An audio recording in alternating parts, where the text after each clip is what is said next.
Welcome to another continuation of OP mid-game builds. This is very similar mid-game version to the previous mid-game party build, but this time we are using Maelle instead of CL. In this party composition, Maelle is almost an Immortal tank. She's got such high defense and she's also protecting others, so she is a proper tank. That's her focus. She doesn't have to do anything else, but she will as well due to the revenge skill that can break enemies easily.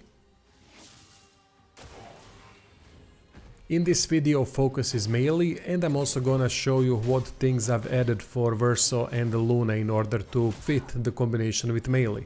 This whole party composition doesn't have heals, it doesn't have option to heal itself except for Verso, but it's very difficult to take down and its DPS is through the roof. We do have revive tints though, which kinda works as a heal when someone dies. Meet your reckoning.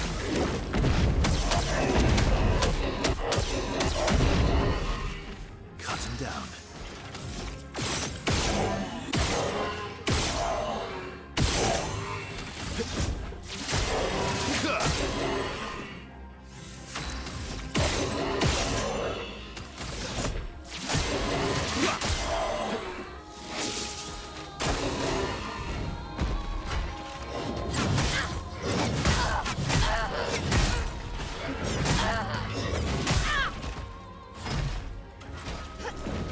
Time to hit big.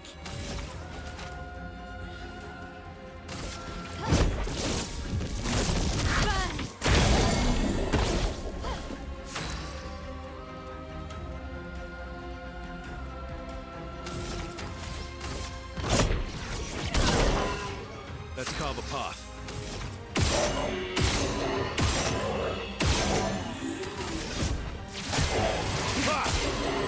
Ready to strike.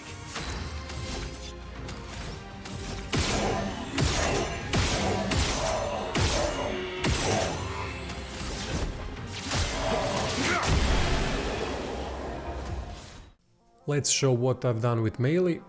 Duenum is the weapon that I'm using, but there are other options. Most important thing is to have vitality and defense as high up as possible, as you can see on the right side of the screen where attributes are displayed.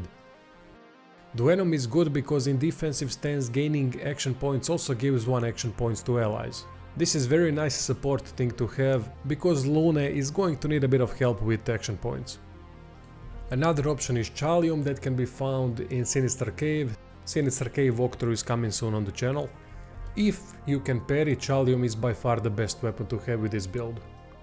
Keep her at high vitality and high defense, and nothing else is needed. Batloom is also not a bad choice. These are the pictos that I'm using with her. Most important thing, defense and health, that's it. That's why I have healing counter, because it has massive health upgrade. However, we can't recover 25% health on counter attack due to confident passive that increases defense but doesn't allow us to heal. So it's there only for its health bonus. However, if you don't like healing counter, feel free to remove it and put something else instead with health or defense. Longer shell is a must because of the increase in health, defense and very effective passive bonus. From the passive pictos we need auto shell. Augmented counter is also a good one to have if you haven't equipped it in the active slot. Confident, dodger, first strike, energizing start, only one is fine, and solidifying. SOS shell is optional.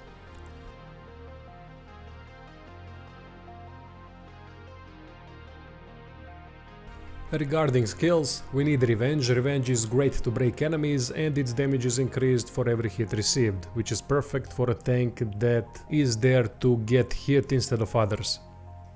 Breaking Rules is an ability that can break all the shields at once, which is very useful in some situations. Mezzo Forte is great to reapply the stance and give us some action points in return. Guard Up is for much longer fights when we run out of shell, and it can help in that case, but I haven't found the need to use it yet. Egide is the thing that this build is focused on. it gives us ability to protect others for 2 turns, and due to the auto shell it will automatically protect for maximum amount of turns, which is 3. I'll just quickly go through Lune and Verso. I've already explained their playstyles in the other video, in the OP mid-game build, so pause the video, copy-paste these things, and that's it. Then we're going to go into a fight where I'll explain how everything is played. The problem with Lune was how to get her to be powerful. So I went with Confident Fighter and inverted Affinity, which increases damage by a lot instantly.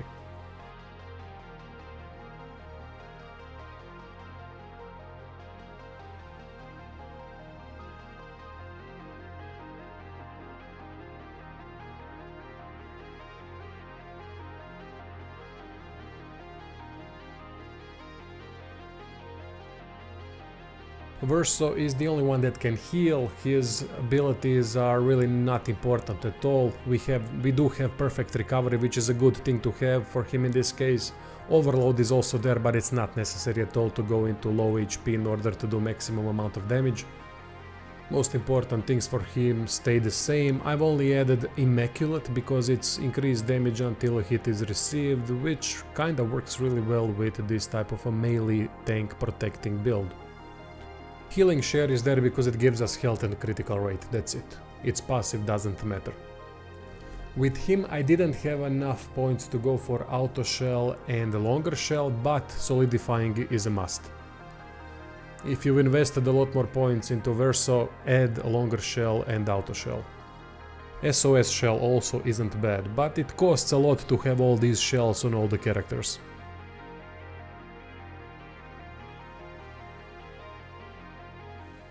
Here's a fight against a very tough chromatic enemy, Chromatic Mayonnaise, and in this case I fucked up because I didn't have First Strike equipped yet on Maelle, so I couldn't cast Egide instantly. Thankfully Auto Shell and Solidifying as a contingency plan in place worked for Lune in this case. Lune always starts with Elemental Trick, we need to get to all stains as quickly as possible. By the way, don't be disheartened by low damage numbers. This is a high level enemy that only takes a fraction of the damage before being broken. Same like mime enemies.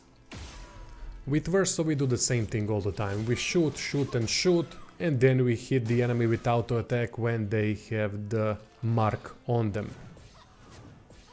Then we shoot again until the enemy gets the mark and then auto attack. With Maelle we start with Egide. We gotta start with that to protect other party members.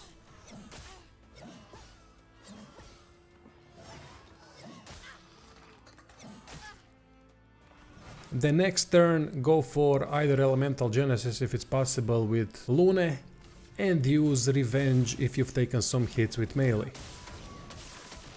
Try to stay in defensive stance as much as possible, and don't forget to reapply Egide every once in a while. Every few turns is enough. That's all there is to it. I'll leave this fight to play out. Stay tuned for more stuff. There's Patreon subscribe star merch in the description if you're interested in that sort of stuff, and that's it. Thanks for watching.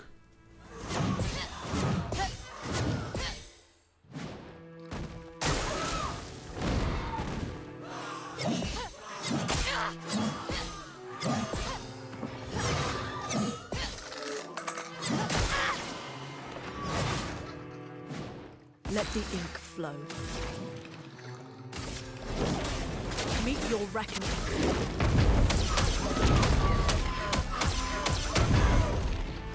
Let's spill some ink.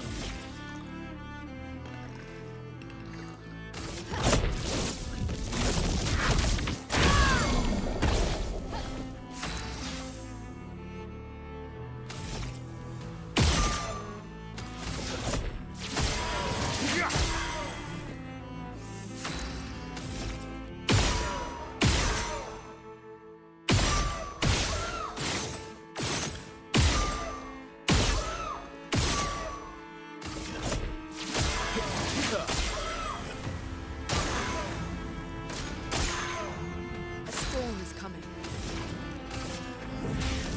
Elements converge.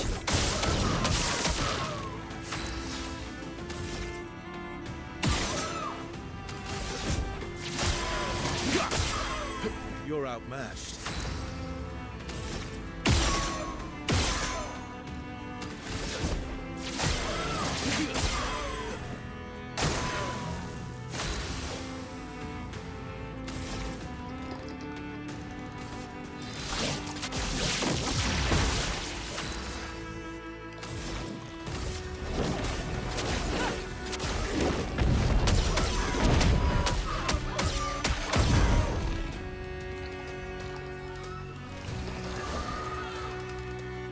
Incoming!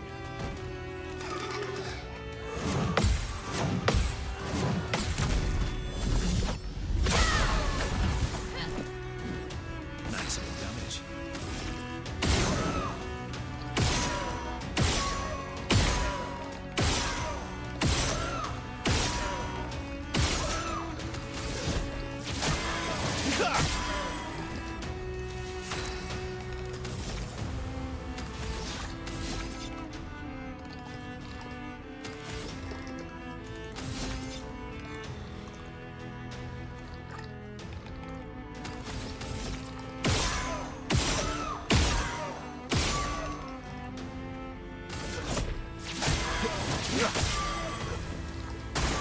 Brace yourselves.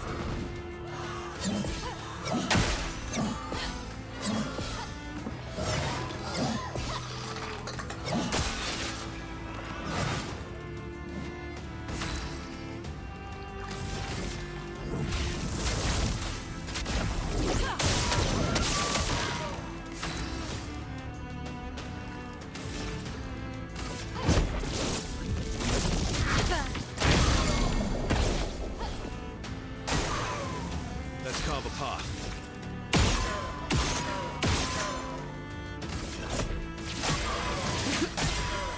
Ready to strike.